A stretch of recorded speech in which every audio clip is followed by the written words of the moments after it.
même sujet. Donc, dans le témoignage du frère, il y a des éléments qui m'ont marqué. Et le premier élément, c'est que il a dit que ça faisait un moment que il avait vu dans un songe où on lui parlait d'Israël. Moi, c'est la première chose qui a tilté dans ma tête. Et quand il le disait, ce que moi je recevais, c'est que beaucoup vont en Israël. Mais pour aller faire quoi?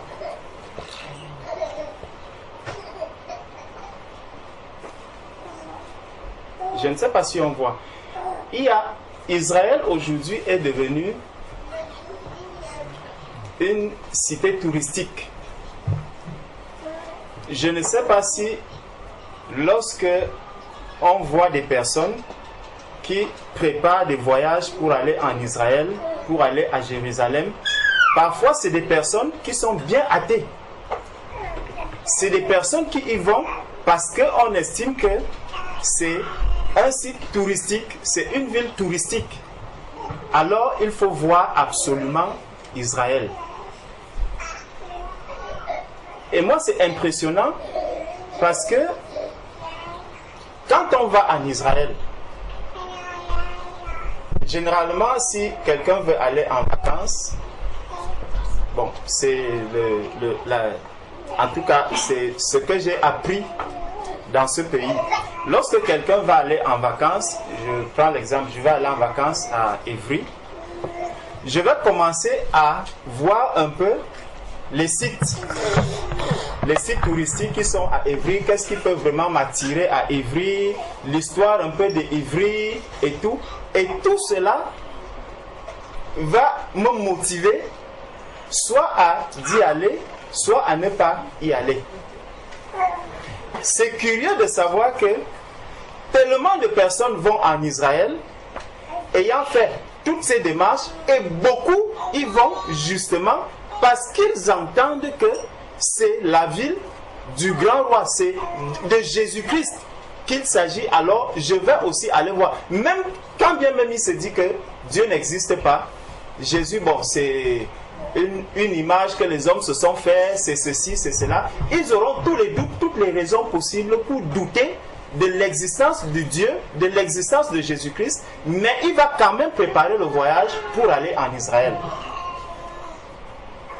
pour aller à Jérusalem. Ils vont quand même se déplacer pour y aller. La question c'est, qu'est-ce que vous allez faire en Israël? Si nous commençons par Matthieu chapitre 5.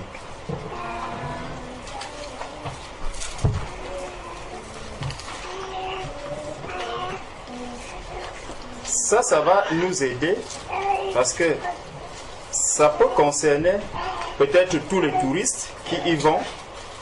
Ça peut aussi concerner des personnes qui estiment qu'en allant en Israël, puisqu'il est arrivé en Israël, alors il a marché sur les pas de Jésus-Christ, alors il est sauvé. Comme il est arrivé à Jérusalem, physique, il est arrivé en Israël, physique, alors pour lui, il a la vie éternelle. Il peut te dire que je crois en Dieu parce que je suis quand même arrivé en Israël. J'ai vu, certains vont dire la tombe de tel, j'ai rencontré, je suis même allé visiter les tombes des apôtres, je suis allé visiter la tombe de tel, je suis allé visiter tel endroit, je suis allé visiter le mont comme mon frère est allé au mont. Donc, au mont, voilà, au mont Tabor. Donc, Tabor, tu iras à ce mont Tabor, tu vas redescendre, tu vas même partir faire ce mont-là peut-être 20 fois. Pour toi, tu estimeras que non, comme je l'ai fait, je suis parti sur les pieds où Dieu s'est présenté, s'est révélé. Alors, moi aussi, Dieu s'est déjà révélé à moi. J'ai même touché ce Dieu-là, puisque j'ai marché sur le même chemin que ceux qui ont servi ce Dieu était. Matthieu chapitre 5, verset 30, à partir du verset 34.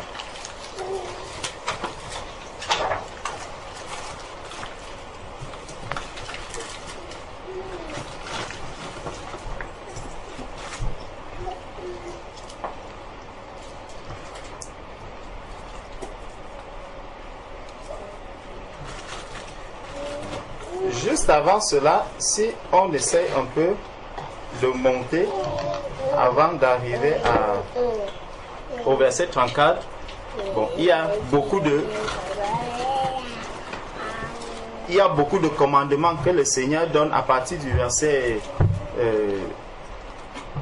27. Il dit, vous avez appris qu'il a été dit, tu ne commettras point d'adultère, mais moi je vous dis que si tu regardes, bref, vous pourrez vous-même lire pour aller rapidement.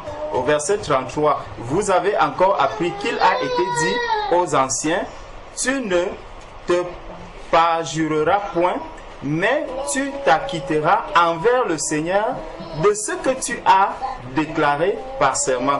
Verset 34, mais moi je vous dis de ne jurer aucunement, ni par le ciel, parce que c'est le trône de Dieu, ni par la terre, parce que c'est son marchepied, ni par Jérusalem, parce que c'est la ville du grand roi. Jérusalem est la ville du grand roi. Donc, c'est ce qui est écrit dans la Bible. Donc, lorsque quelqu'un se déplace, il dit, je vais à Jérusalem, je vais à ceci. Même si pour lui, il va sur un site touristique, nous savons que ce Jérusalem physique n'est pas là pour rien. C'est pour montrer aux hommes que effectivement il y a un Jérusalem physique, parce que tout ce que le Seigneur fait de manière spirituelle, il montre une image de cela aux hommes physiquement. C'est comme ça que Jérusalem là se trouve aujourd'hui. C'est comme ça que quand on voit Israël, quand on voit tous ces sites touristiques que les hommes fréquentent de plus en plus aujourd'hui, et regardez un peu comment ces sites attirent les hommes. Regardez comment ces sites attirent les hommes. Ces sites attirent les hommes. Ils sont très admiratifs. C'est comme ça que le véritable royaume des cieux est admiratif. C'est comme ça que le véritable royaume des cieux est... Je ne sais dans quelle échelle de comparaison je peux le mettre, mais celui qui est spirituel, qui réalise les choses, la bonté, la grandeur, le surnaturel des choses que Dieu accomplit. Quand tu ouvres les yeux par rapport à la parole de Dieu, tu vois un peu l'image de la Jérusalem céleste telle qu'elle nous est décrite dans la Bible. Voilà pourquoi les enfants de Dieu, celui qui est véritablement converti, va être attiré par la parole de Dieu. Il va être admiratif des choses qui se sont accomplies dans la parole de Dieu, telles que les hommes aussi sont attirés, admirent les choses qui se trouvent à Jérusalem terrestre.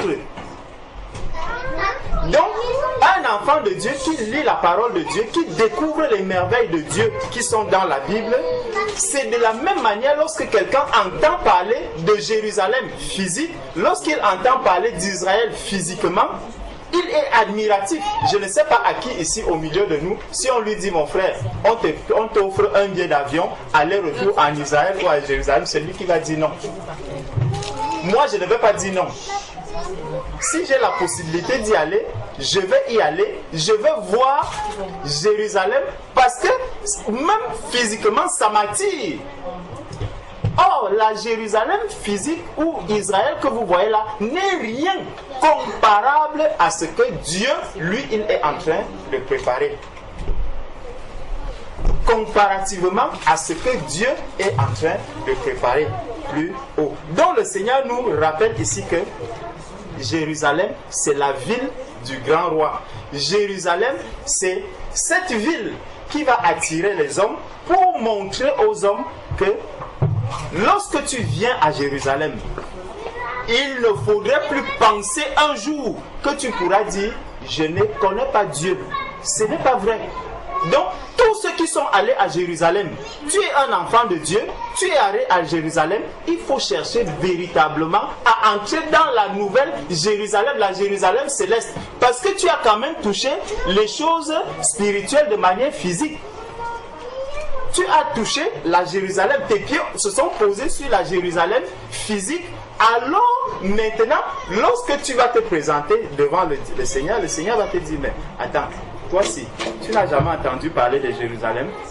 Non, mais la parole de Dieu était fermée et tout. Le Seigneur te montre comment tu as pris l'avion, comment tu as travaillé pour payer le billet d'avion, comment tu étais dans l'avion, comment tu es arrivé à Jérusalem, malgré tous les risques que les gens peuvent entendre qu'il y a à Jérusalem. Ça attire quand même les foules. Ça attire quand même les foules. Voilà pourquoi le Seigneur dit que toute bouche sera fermée. Parce que tu ne diras jamais que je n'ai jamais entendu parler de Jésus. Tu es quand même allé dans la ville du grand roi. Tu es un grand sorcier, un grand franc-maçon, un grand rosicrucien. Tu ne voulais pas entendre parler de Dieu. Tu es quand même allé visiter Jérusalem. Tu es entré à Jérusalem. Tu as vu tout ce qui s'est passé, tout ce qui se passe encore à Jérusalem. Donc tu as entendu parler de Dieu. Tu es entré pour visiter la ville du grand roi physiquement. Tu es allé visiter cette ville-là physiquement. Donc il y a cet aspect des personnes par rapport à toutes ces personnes qui entendent parler de Jérusalem, qui entendent parler d'Israël. Ce n'est pas anodin que le Seigneur a laissé cela sur la terre. On pouvait bien changer le nom de Jérusalem. On pouvait bien changer ce nom. On pouvait bien changer Israël. Mais combien de villes ont déjà changé de nom aujourd'hui? Certaines même ont disparu. Mais Jérusalem, jamais. Jamais, jamais, jamais, jamais. C'est resté là. Parce que Dieu veut parler aux hommes à travers la Jérusalem physique. Dieu veut parler aux hommes à travers Israël que l'on voit là. Quand on regarde l'origine du nom Israël, d'où est venu Israël? Hein? C'était de Jacob. Voilà. Allons dans Genèse.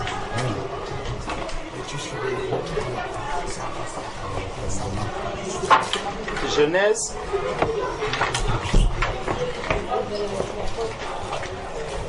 Parce que l'être humain croit être malin. L'être humain pense que un jour il pourra se justifier devant Dieu. L'être humain pense que il peut avoir une sagesse plus grande que celle du Seigneur. Malheureusement, Dieu est tellement puissant, sa sagesse est infiniment grande qu'il a une très grande longueur d'avance sur la pensée humaine, sur l'intelligence humaine. Que Dieu, il commence à faire quelque chose, il le transforme, il le pose là.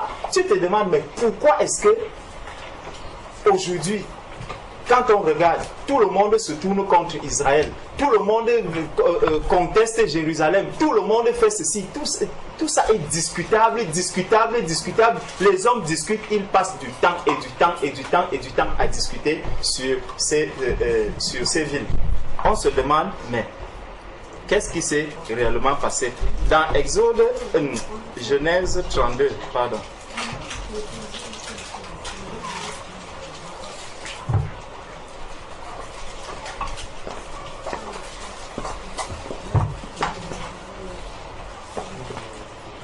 Genèse 32, à partir du verset 24. Jacob demeura seul. Jacob demeura seul. Excusez-moi, il faut que je prenne. Je prends mes lunettes.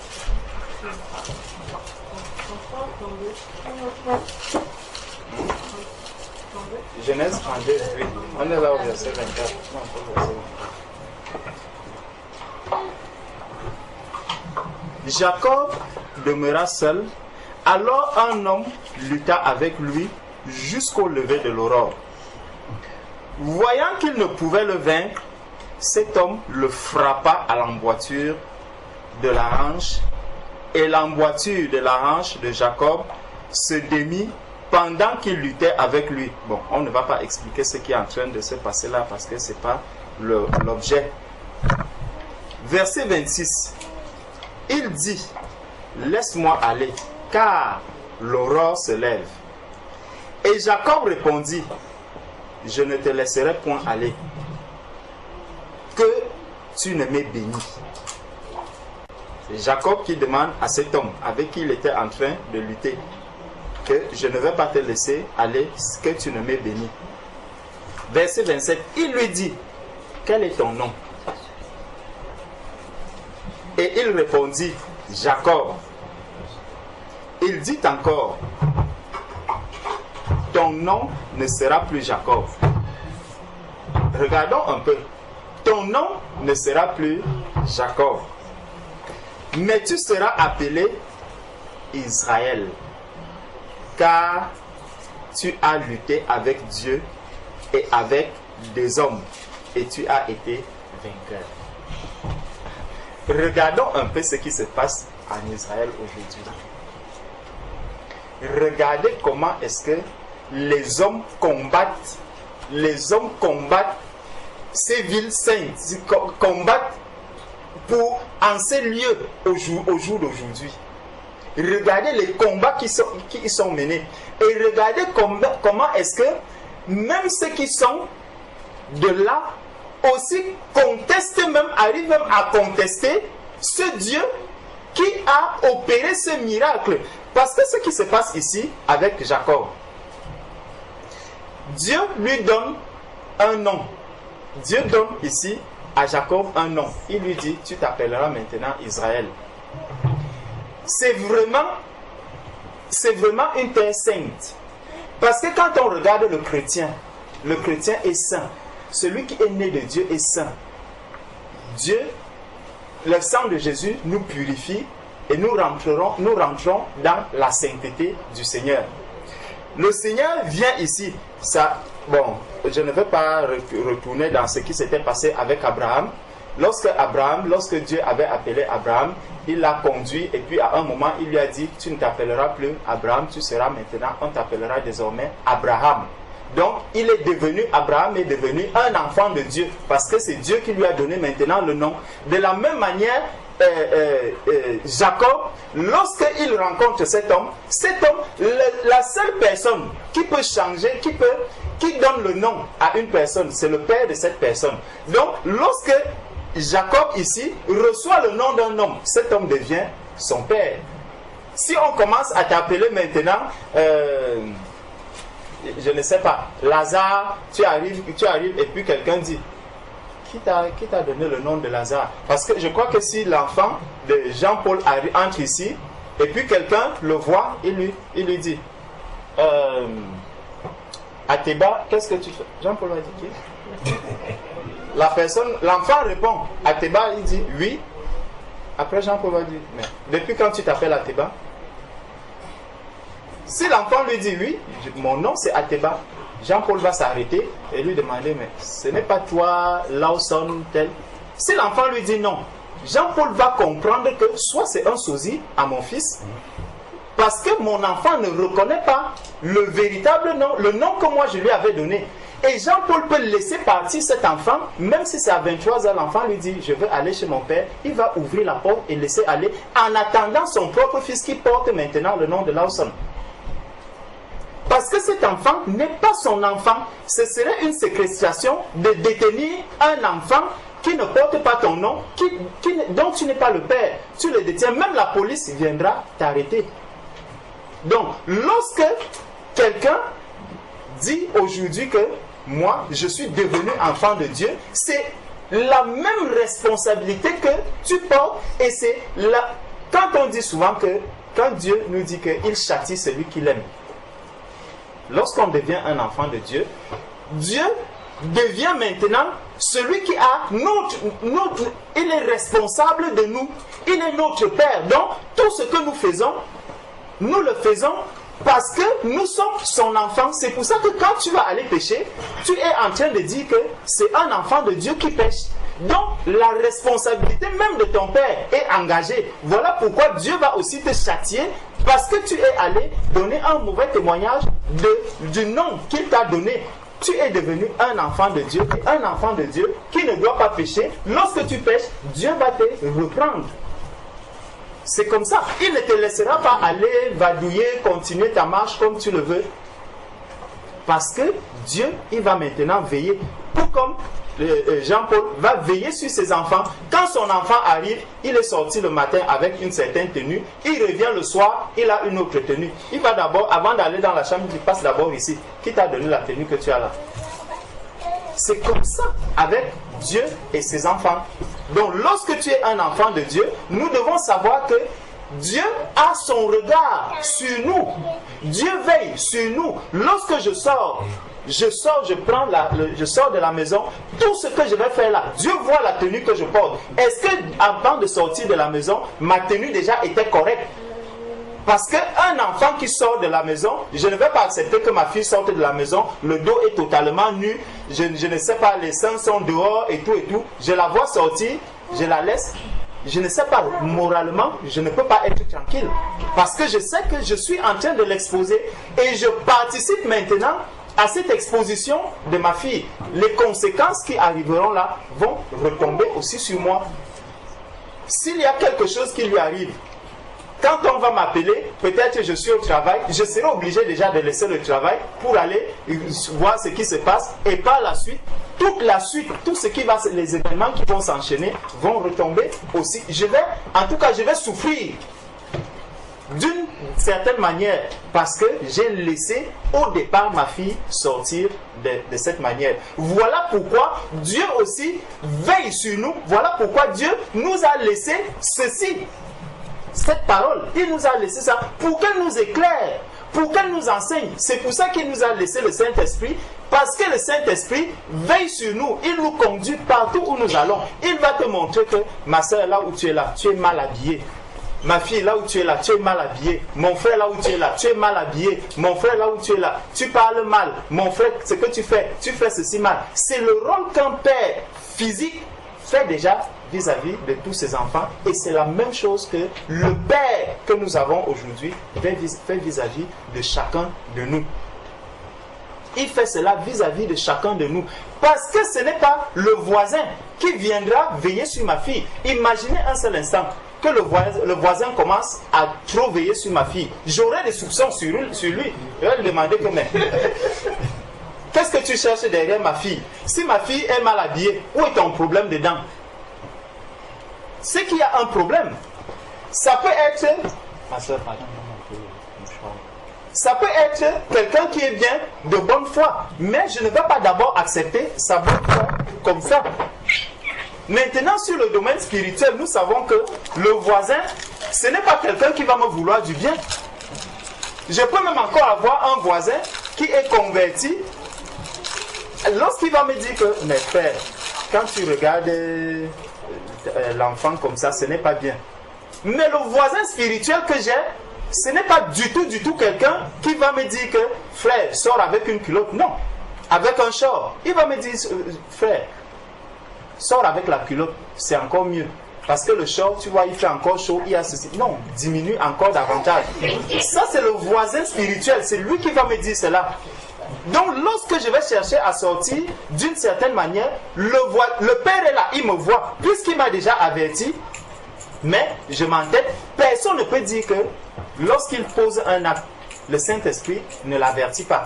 Quand il est un enfant de Dieu, sauf si ce n'est pas un enfant de Dieu, tout enfant de Dieu, regardons seulement comment est-ce que un père veille sur ses enfants. C'est comme ça que Dieu veille aussi sur nous. C'est comme ça que Dieu veille sur nous, sur tous les domaines. Sur tous les domaines. Parce que lorsque tu as un enfant à la maison, l'enfant va aller se coucher. Tu regardes, est-ce qu'il est passé aux toilettes, à la salle pour brosser ses dents? S'il n'a pas... Oh, tu es déjà où? Je suis couché. Est-ce que tu es passé là-bas pour te brosser les dents? C'est quelque chose de simple, mais tu veilles quand même à cela. de la même manière aussi, le Père veille sur tout ce que nous faisons. Il ne faut jamais oublier cela. Il va veiller sur tout. C'est pour ça qu'il nous parle dans sa parole des relations que nous devons avoir avec les païens, les relations que nous devons avoir avec les parents, les relations que nous devons avoir avec les frères, les relations que nous devons avoir avec nos collègues, avec les chefs, avec les autorités. Il a parlé de tout cela. Maintenant, il nous dit, prends ça, tu te charges avec cela, il faut apprendre, il faut recevoir. Même les leçons, combien de parents ne disent pas à leur enfant que va apprendre tes leçons. Tu vois qu'un enfant est rentré, il est en train de jouer à un moment. Ce n'est pas l'heure de l'étude. C'est la même chose. Sauf que nous avons physiquement des pères qui ont aussi une autorité charnelle. Mais Dieu, il a une autorité spirituelle parce qu'il respecte tellement ses enfants qu'il te dit, là où tu es là, de quoi est-ce que tu te nourris? Le Seigneur nous a dit, c'est pour ça que le Seigneur, quand il vient dans Acte 2, prenons Acte 2, on va revenir sur Israël. Dans Acte 2,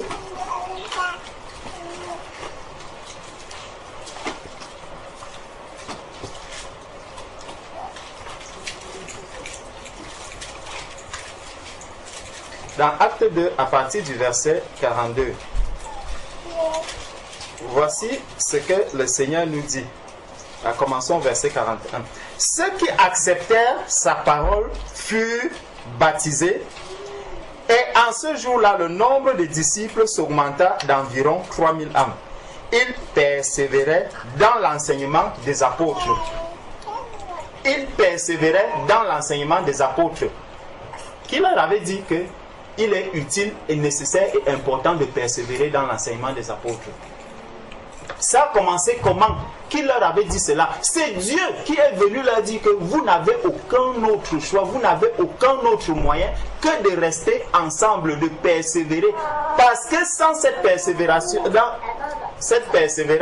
j'allais dire persévération, sans cette persévérance dans l'enseignement des apôtres, vous aurez un problème.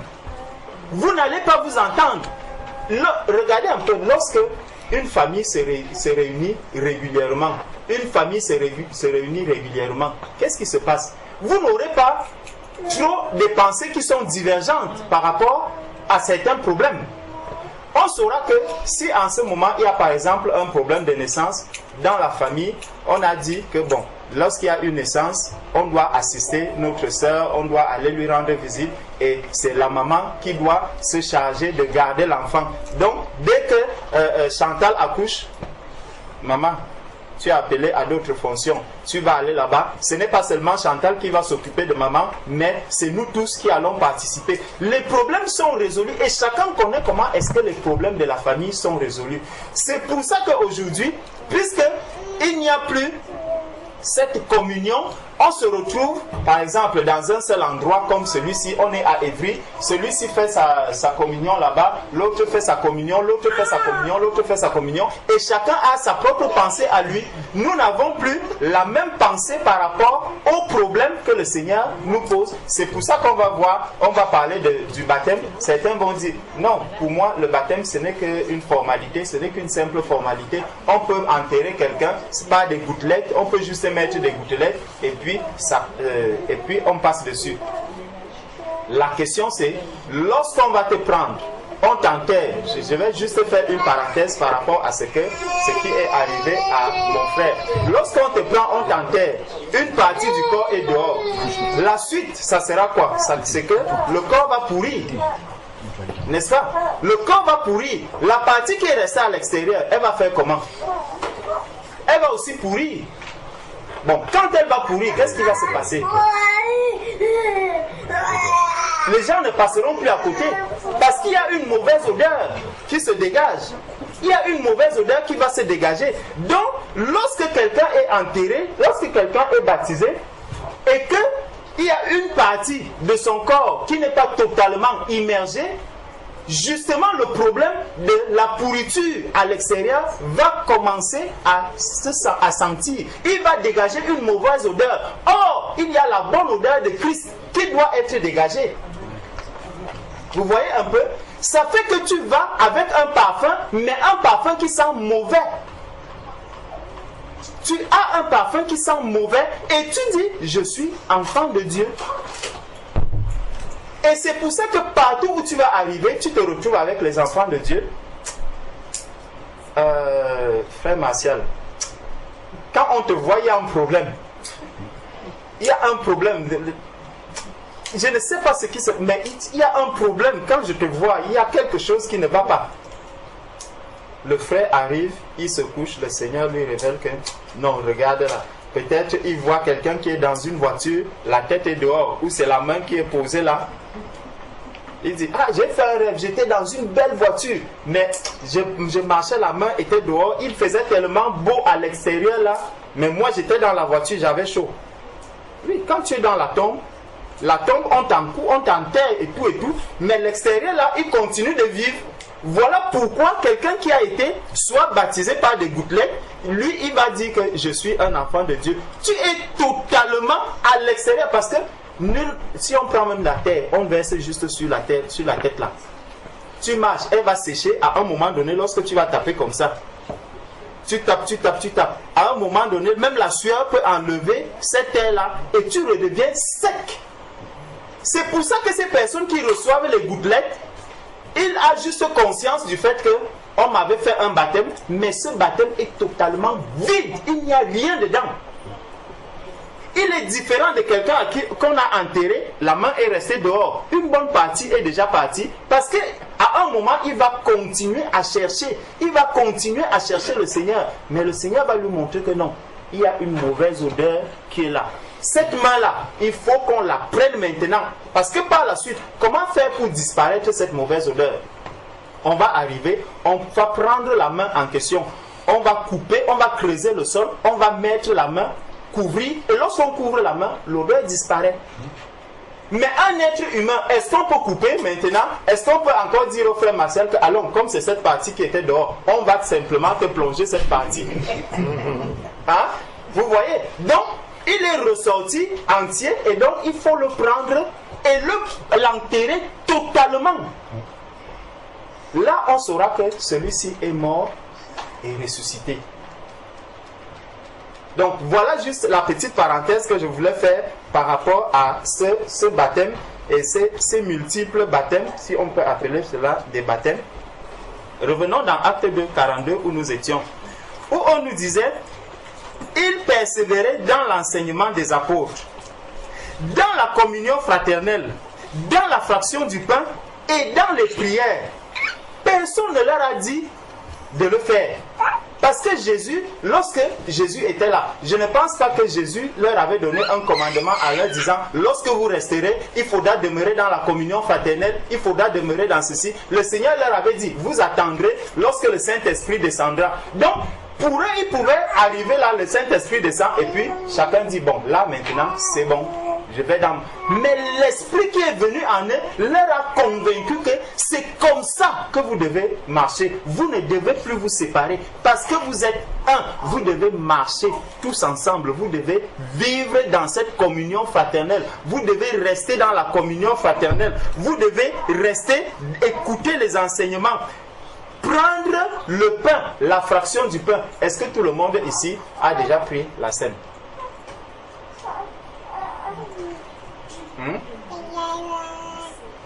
La scène, le repas du Seigneur. La Sainte Seine, comment on peut? Tout le monde a déjà pris la scène.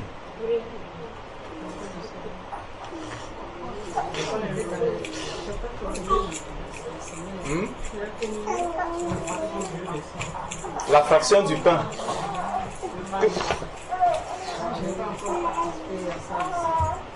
Non, pas seulement ici.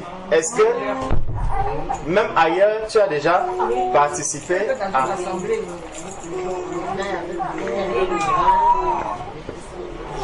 Parce que il y a un enseignement très profond dans la scène. il y a un enseignement très profond dans la scène. Et je vais aussi nous faire cette petite parenthèse. Parce que hier, bon, on est d'abord ici dans Acte 2, 42, où on nous dit que il persévérait dans l'enseignement des apôtres, dans la communion fraternelle, dans la fraction du pain, et dans les prières. Quand on regarde, prenons un peu Exode 12. Il y a un verset qu'on a eu à partager. Exode chapitre 12, prenons juste le verset 11. On va juste prendre le verset 11. Au verset 11, il est dit, quand vous le mangerez, donc c'est l'agneau. L'agneau, on peut commencer au verset 1, mais comme on n'est pas sur la scène, on n'est pas en train de partager sur la scène, on revient maintenant par rapport à Acte 2 qu'on a vu. On nous dit, quand vous le mangerez, vous aurez vos reins sains.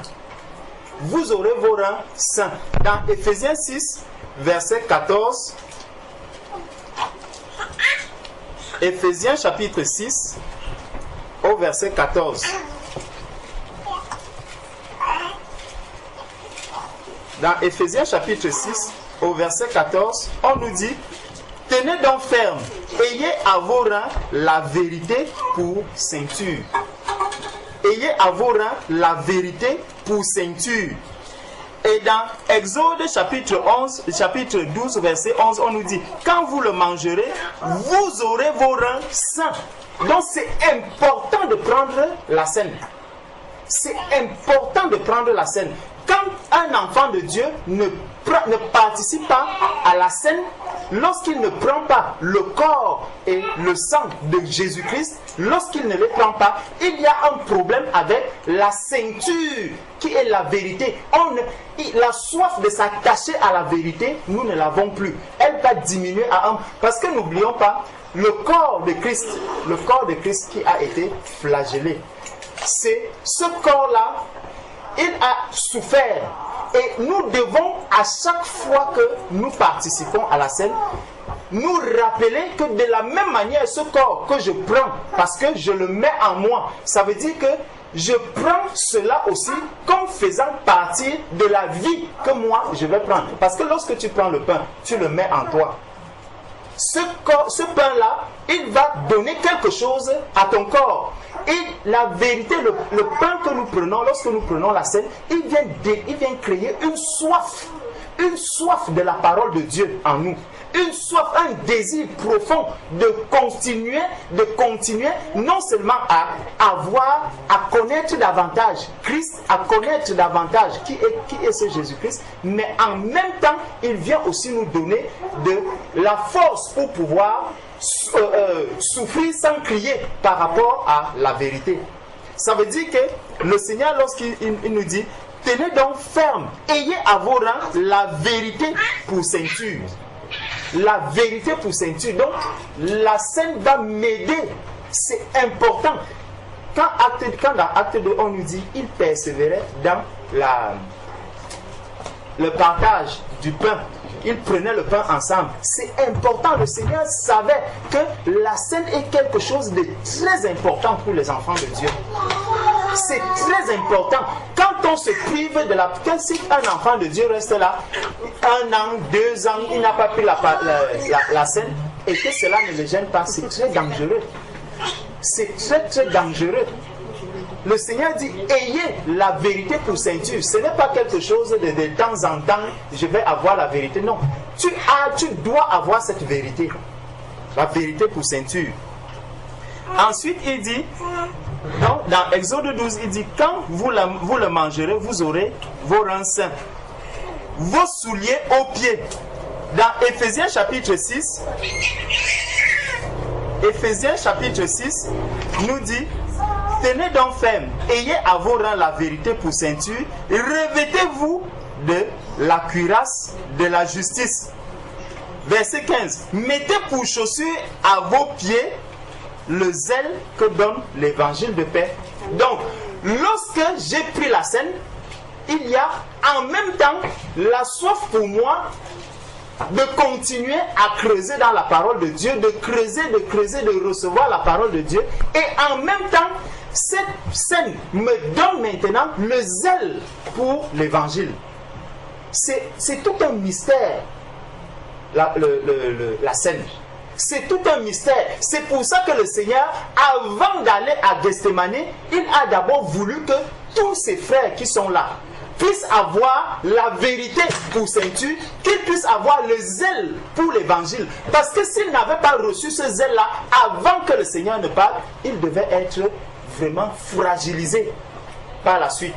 Malgré tout ce qui est arrivé lorsque le Seigneur était à Golgotha, lorsqu'il était en train, malgré tout cela, le Seigneur était serein parce qu'il savait que la scène qu'il a pris avec ses disciples, la dernière scène, le dernier repas qu'il a pris avec ses disciples a accompli un travail puissant en eux. Donc, même si le temps devait, le moment crucial où Jésus va à la croix et tout, Jésus était serein vis-à-vis de ses disciples qui étaient là. Ils savaient que, où que vaille ce qu'ils ont reçu pendant le moment du repas du Seigneur, cela va les aider à avancer. Cela va les ramener tous à reprendre conscience, à reprendre. C'est pour ça que par la suite, ils vont se souvenir des choses que le Seigneur leur avait dit. Parce qu'il a dit, la scène vous apporte la vérité. Elle vous ceint en fait. La vérité vient te ceindre, mettre la ceinture en toi. Lorsque tu as soif de la parole de Dieu, lorsque tu te rends compte, je n'arrive plus à faire ceci. Mon frère, ma soeur, rassemblez-vous, prenez le repas du Seigneur, vous allez repartir. La force est dense. Là-dedans, le Seigneur ne nous a pas laissé ce repas du Seigneur pour rien. C'est pour que l'église soit fortifiée. C'est pour que l'église soit enseignée. C'est pour que l'église soit zélée. C'est pour ça que le Seigneur dit que si tu es tiède, je te vomirai il faut être bouillant. C'est dans le repas du Seigneur, nous recevons une puissance pour être zélés pour l'évangile. Il ne faut pas qu'on se prive du repas du Seigneur. Et tu ne peux pas prendre le repas du Seigneur tout seul. Donc ça va t'amener à te rassembler encore avec tes frères et avec tes sœurs. Il y a des personnes qui sont nées de nouveau, passées dans les eaux du baptême, des années et des années. Celui-là n'a pas encore pris la scène. Je t'en supplie, mon frère, ma sœur, il faut que tu puisses prendre le repas du Seigneur. Le Seigneur ne l'a pas fait à la fin pour rien. Le Seigneur pouvait passer comme ça. Après tout le temps qu'il avait pris, il n'a pas voulu que les choses se passent de manière différente. Il savait que la dernière chose qu'il va faire avec ses disciples va les marquer et ça va produire un grand effet dans la suite avec eux. Parce que c'était la fin. Le Seigneur nous enseigne ici que le repas du Seigneur, il dit: quand vous le mangerez, vous aurez vos reins sains, vos souliers aux pieds, et votre bâton à la main. Et votre bâton à la main. Regardons toujours dans Éphésiens chapitre 6. Verset 15 nous a dit: mettez pour chaussure à vos pieds le zèle que donne l'évangile. Verset 16. Prenez par-dessus tout le bouclier de la foi. Le bouclier de la foi. La scène vient nous booster dans la foi. La scène vient raffermir. Quand nous voyons aujourd'hui comment est-ce que le repas du Seigneur est négligé, comment le repas du Seigneur est pris à la légère, comment est-ce que on le fait comme par que faire, bon, en une année, d'autres vont dire non, il faut prendre le repas du Seigneur une seule fois par an, il faut prendre le repas du Seigneur ceci. Mes frères, il y a un problème. Il y a un problème. Cela peut causer la tiédeur dans l'église. Cela peut causer le refroidissement dans l'église. Ne négligeons pas cela. Lorsque dans Acte 2, c'est l'église qui est en train de naître, c'est les fondements qui se trouvent là. La scène n'a pas été négligée. On nous dit qu'il persévérait dans la scène, dans le partage du pain, il persévérait. Donc il dit, verset 16, prenez par-dessus tout cela le bouclier de la foi avec lequel vous pourrez éteindre tous les traits enflammés du malin. Je me suis demandé, lorsque Moïse était parti devant Pharaon, qu'est-ce que le Seigneur lui avait donné? Le bâton. Donc la foi, le Seigneur a dit à Moïse, si tu n'as pas la foi devant Pharaon, tu ne pourras pas y arriver. Voilà pourquoi il lui a d'abord donné ce bâton qui est Jésus-Christ, ce bâton qui est la foi. Si tu te mets en Jésus-Christ, si tu accroches ta foi en Jésus-Christ, rien ne peut t'ébranler. Voilà pourquoi le Seigneur a d'abord donné le bâton à Moïse avant toute chose. C'est ce bâton-là qui opère des miracles. Et la première chose que Moïse a fait devant Pharaon, c'était opérer un miracle. Jésus est un miracle pour nous. Nous avons reçu Jésus. Personne ici de nous n'a imaginé un jour. Mon frère disait que je le cherchais. Personne de nous ne peut dire que moi, quand je suis né, je savais que j'allais devenir un enfant de Dieu. Jésus est un miracle pour chaque enfant de Dieu. Recevoir Jésus-Christ, connaître Jésus-Christ, c'est un miracle pour chacun de nous. Ne le négligeons pas. Et ça encore, ça vient aussi nous être donné au travers du repas du Seigneur. Ne négligeons pas ce repas du Seigneur. Quand on lit la parole de Dieu, c'est des choses qui vont être là devant nous. Le Seigneur dit qu'il nous a tout donné, tout a été accompli. Tout a été accompli. Parce que quand le Seigneur laissait ses disciples, il n'avait plus d'inquiétude par rapport à eux. Et regardez le désordre que Judas a fait pendant ce moment. Regardez ce qui s'était passé. Il y a des profondeurs qui sont sorties de là. Du repas du Seigneur.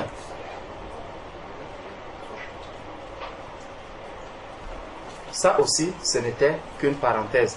Je sais qu'on est sorti d'Israël depuis très très longtemps, mais le Seigneur sait comment il conduit ces choses. Donc, si on peut, c'est plusieurs parenthèses qui ont été ouvertes et refermées. Revenons où nous étions dans Genèse.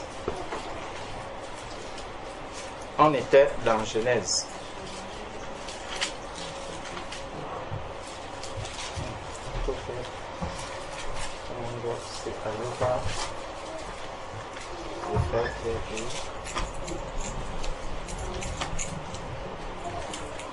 Donc, dans Genèse 32 au verset 28, on a vu que l'homme, Genèse 32 verset 28,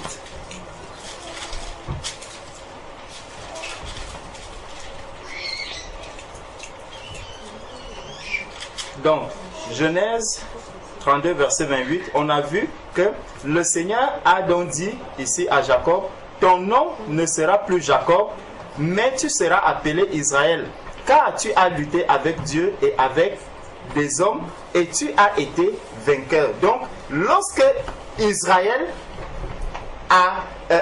reçoit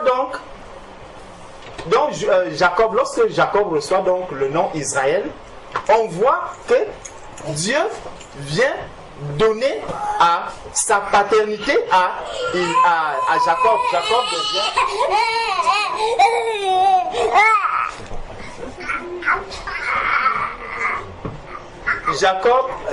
Jacob devient donc un enfant de Dieu. Jacob devient donc un enfant de Dieu ici parce que Dieu lui a déjà donné un nom. Donc, c'était pour montrer que, effectivement, Israël qui a porté le nom aujourd'hui, le nom, on ne reçoit pas le nom au hasard.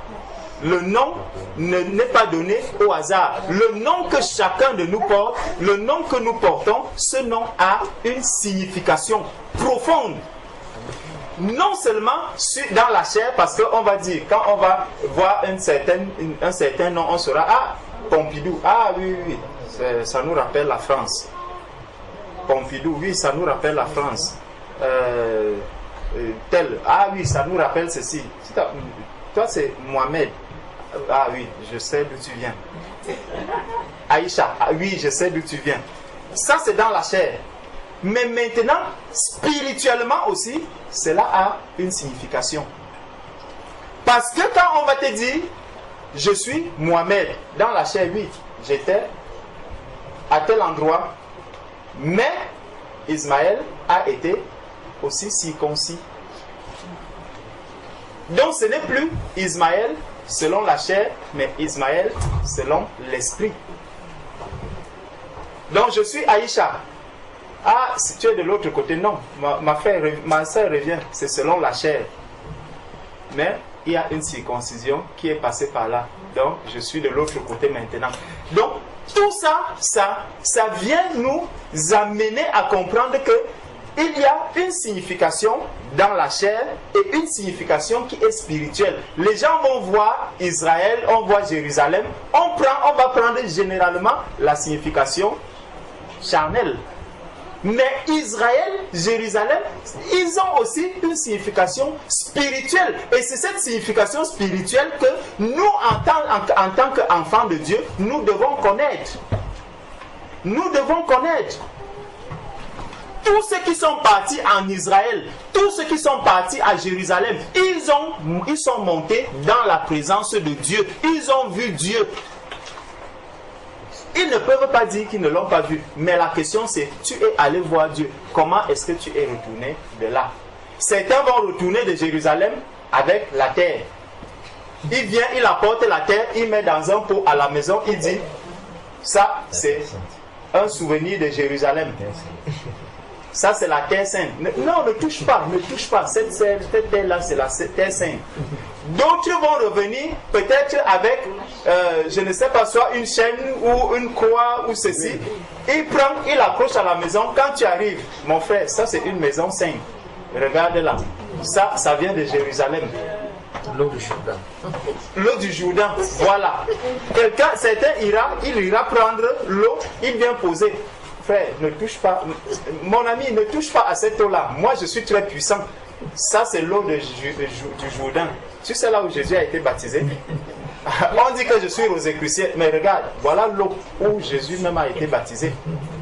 Donc, ici, là, il y a Dieu qui est là. Je sais que je suis un enfant de Dieu. Ce n'est pas par là que tu sauras que tu es un enfant de Dieu. Quand tu vas à Jérusalem, quand tu vas en Israël, il faut revenir avec Jésus-Christ. Il faut revenir avec Dieu. Et Dieu est esprit. Dieu n'est pas charnel. Dieu, ce n'est pas de l'eau bénie. Dieu, ce n'est pas la croix bénie. Dieu, ce n'est pas la chaîne bénie. Ce n'est pas le pain béni. Ce n'est pas la terre physique que tu vas ramener de Jérusalem qui fait de toi un enfant de Dieu. Reviens de Jérusalem avec Dieu esprit.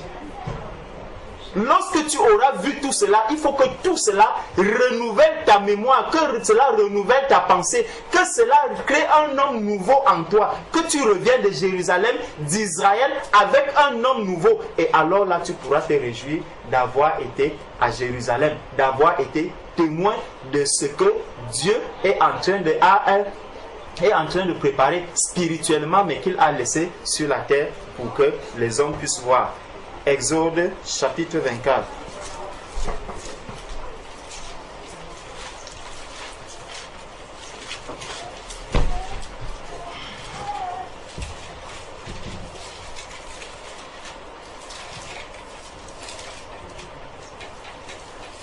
Prenons à partir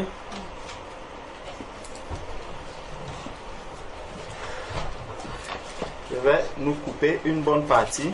On va commencer au verset 9. Exode 24, à partir du verset 9. Moïse monta avec Aaron, Nadab et Abihu et 70 anciens d'Israël. Ils virent le Dieu d'Israël sous ses pieds. Ils virent le Dieu d'Israël sous ses pieds. C'était comme...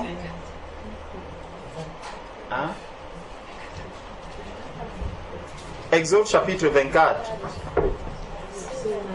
À partir du verset 9.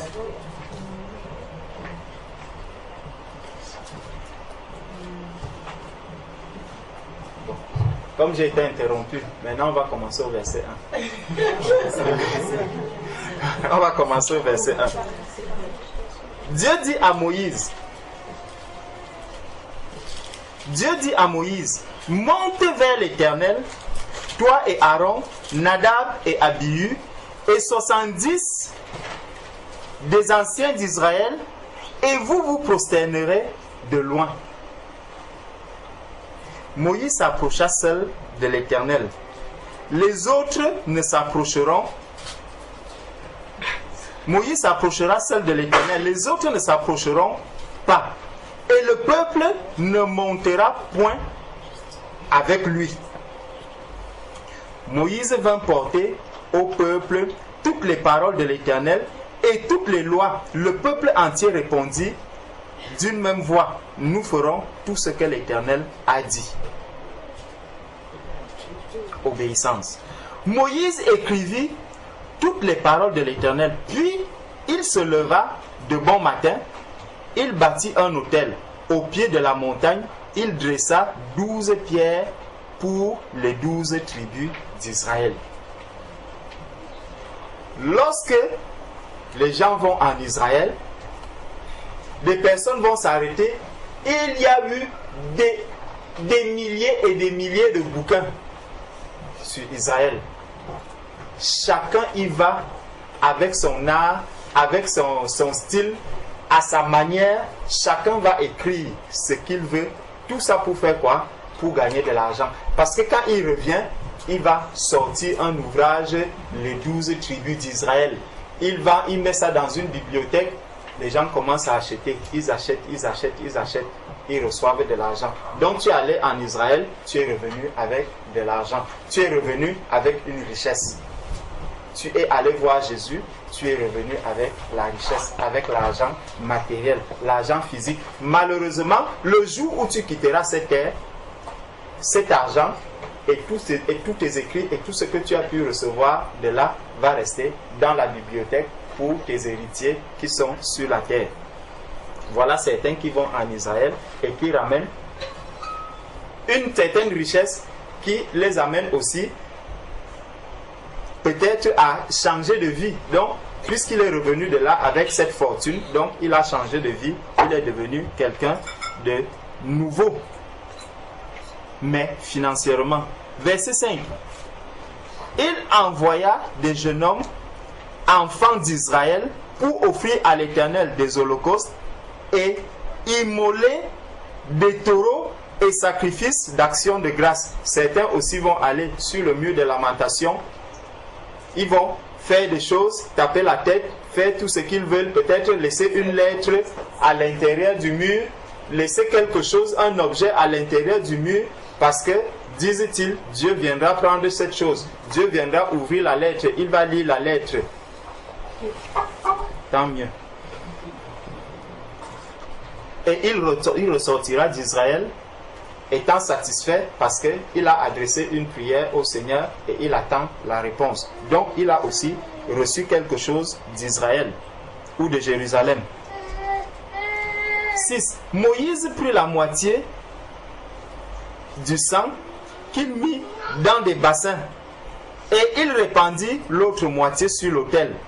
Il prit le livre de l'Alliance et le lut en présence du peuple. Ils dirent, nous ferons tout ce que l'Éternel a dit et nous obéirons. Moïse prit le sang et il le répandit sur le peuple en disant, voici le sang de l'Alliance que l'Éternel a fait pour vous selon toutes ses paroles. Donc certains aussi vont là physiquement pour dire, je vais rentrer en Israël.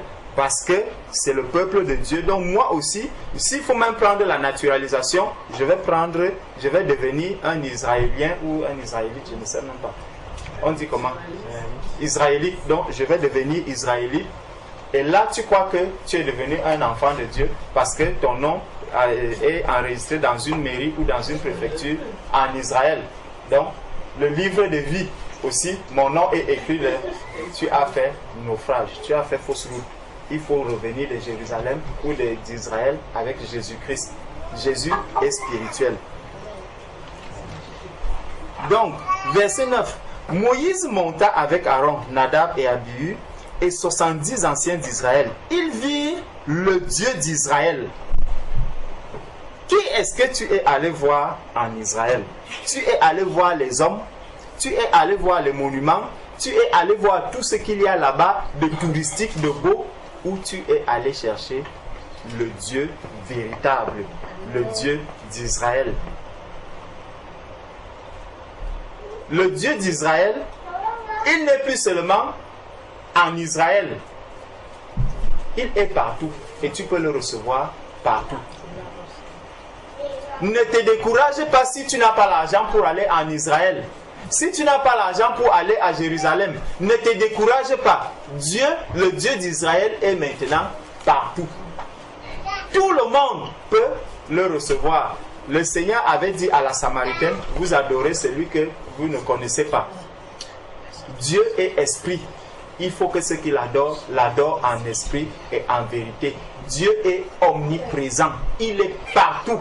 Tu peux recevoir Jésus partout où tu veux. Tu n'as plus besoin d'aller en Israël ou à la montagne, comme la Samaritaine l'avait dit aussi à Jésus.